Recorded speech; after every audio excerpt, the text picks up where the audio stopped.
Thank you. Yeah. Thank you for being so available, and thank Esther for letting that happen. Thank you. You don't need Esther. We're available. Yes. So I have a question about our relationship with this matter dimension. You're the creator of it. Mm-hmm. That's your relationship. Okay. You are the expander of it, the evolver of it, the enjoyer of it, the perceiver of it, I have a wonderful life, beautiful, incredible experiences. I am awed every day with the experience. But I do have a little thing that keeps running back. And How does it feel when it does? Very painful. Then don't go there. It's physical pain. But don't go there. In other words, don't turn your attention to the things that are uncomfortable, and they have to go away. Your attention to them is what holds them there. If you've got some resistance and you're not aware of it, don't worry, it will become more acute. And if you're still unaware of it, it will become more, because the vibrations that you're offering are the vibration of your source is calling more to it, and the vibration of where you are is calling more to it. So the tug of war gets stronger and stronger and stronger. So anything that is uncomfortable or unpleasant, take your attention away from it as best you can. Yeah, in the physical, for some reason, I remember hearing myself growing when I was a child and feeling very uncomfortable in my body with the noise of that. I've broken my body many times, and I don't do that anymore, thank God, but I feel the pain of it still. How would you nudge someone? It feels to you like we're talking about something different than what we're really talking about. And Okay. This is going to make perfect sense to you. Okay. If we could convince you, all of you, that if you hadn't given birth to a desire that you are denying, you would feel no pain. If you hadn't given birth to something that you were denying, there would be no resistance within you. So pain is evidence of desire that you're resisting. So if you could embrace it, accept it as a good thing, not a bad thing, you'd go a long way. That's really the path of least resistance. In other words, did you feel some resistance release just in the idea that pain only exists because there is desire that you are denying? Don't you like knowing that? If you hadn't launched a rocket of desire again and again and again and again and again and again and again and again and again, and if the source within you was not standing in the knowledge, in the beingness of all of that, then your denying it couldn't happen if source wasn't standing there. So the very pain you feel, whether it's emotional pain or physical pain, the very pain you feel every single time is an indication of the greater part of you standing in a place that right now you're not letting yourself stand.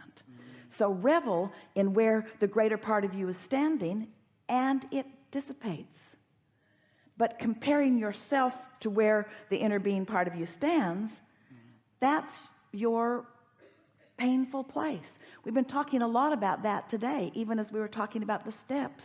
There's this belief that you've picked up along your physical trail that goes something like, I've got to be where I am, and I've got to admit why I'm here, and I've got to explain how I got here, and I've got to explain how long I've been here, and I've got to compare myself to everybody else and where they are. And we say, blah, blah, blah, blah, blah. You've missed the whole point. None of that is what you intended, you see. That's interesting. It just cleared in me, because sometimes I feel I'm going too fast. Take it from Esther. When she's driving, you only ever feel like you're going too fast if there's somebody in your way. And you're the only one who can ever be in your way. Okay, because I love what my body allows me to experience. Yes. I love it. Yes. And so I guess I... The other thing we want to say is that when you have something that you're experiencing in the moment, there is this desire or sometimes need to explain how you got there.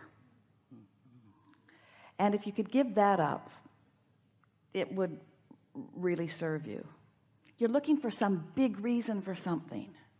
And there's not a big reason. It was that You didn't like the way that person drove, and you don't really like what that person's wearing, and you didn't like the way that person treated you, and you didn't like what this person said to you, and you didn't like this thought that you had, and you didn't like that memory that you had. In other words, it's a whole bunch of little trashy pieces that it's just like throwing little resistance on your trail, and after a while you start tripping over it, but you don't pay any attention until you trip over it, and then you want to talk about what you're tripping over, and we're saying it's a pile.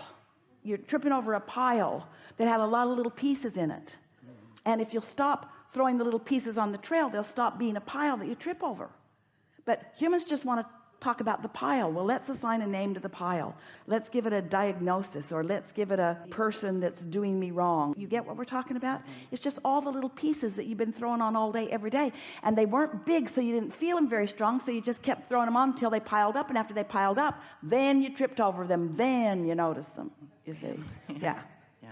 Our friend was talking earlier about clearing the path, or cleaning it up, or clarifying, and we've talked about things like that through the years. But today what we want to say is, rather than worrying about cleaning it up, just don't continue to add to the pile, because if you stop adding to the pile, it will dissipate, because it's a fresh pile every day. You're not bringing it. It went away while you slept. It went away while you slept. You recreate it every day. You go to work, stuff on the trail. Watch television, stuff on the trail. Watch that movie that terrified you, stuff all over the trail. Something in the movie reminded you of love gone bad, stuff on the trail. Then you trip over it and you say, oh, what is the meaning of this pile of crap? Thank you. Yeah, I can see the attachment. Yeah. We say the meaning of it is that you build it up one little negative thought at a time, one conversation at a time. You just build it up and made a great big old pile, and then you tripped over it, and now you want, what's the meaning of this? The meaning of it is, don't keep doing it.